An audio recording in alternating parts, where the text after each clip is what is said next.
He began his new life standing up, surrounded by cold darkness and stale, dusty air. Metal ground against metal. A lurching shudder shook the floor beneath him.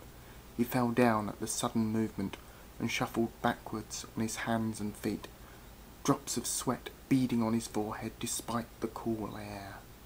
His back struck a hard metal wall. He slid along it until he hit the corner of the room. Sinking to the floor, he pulled his legs up tight against his body, hoping his eyes would soon adjust to the darkness. With another jolt, the room jerked upwards, like an old lift in a mine shaft. Harsh sounds of chains and pulleys, like the workings of an ancient steel factory, echoed through the room, bouncing off the walls with a hollow, tinny whine. The lightless elevator swayed back and forth as it ascended, turning the boy's stomach sour with nausea. A smell like burnt oil invaded his senses, making him feel worse. He wanted to cry, but no tears came.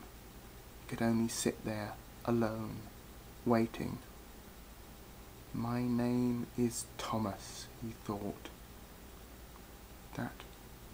That was the only thing he could remember about his life.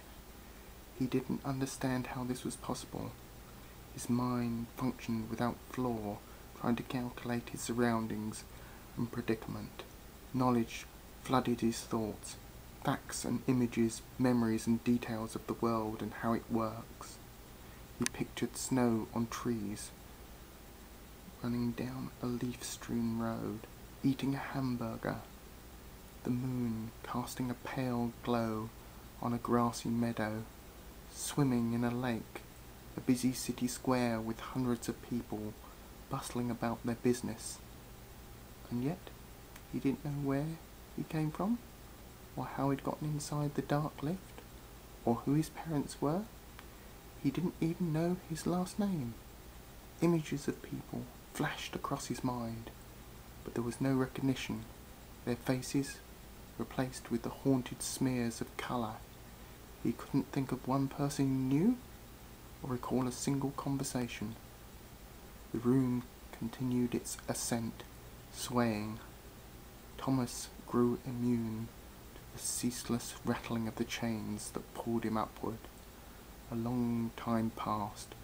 Minutes stretched into hours, although it was impossible to know for sure, because every second seemed like an eternity. No, he was smarter than that. Trusting his instincts, he knew he'd be moving for roughly half an hour. Strangely enough, he felt his fear whisked away like a swarm of gnats caught in the wind, replaced by an intense curiosity.